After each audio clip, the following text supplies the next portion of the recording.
Alright, man. You want to solder like your grandpa. Alright, let's do this. Step 1. Sand the pipe. Not just for fun, just so it actually works. Alright.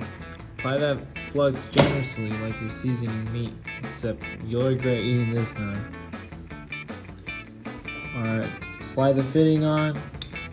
Like you know what you're doing, even if you don't.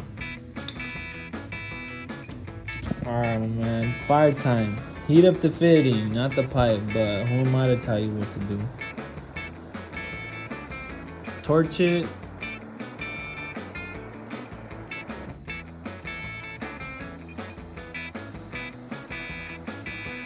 The solder will suck in once you put it on the hot metal, and once you're done, let it dry up.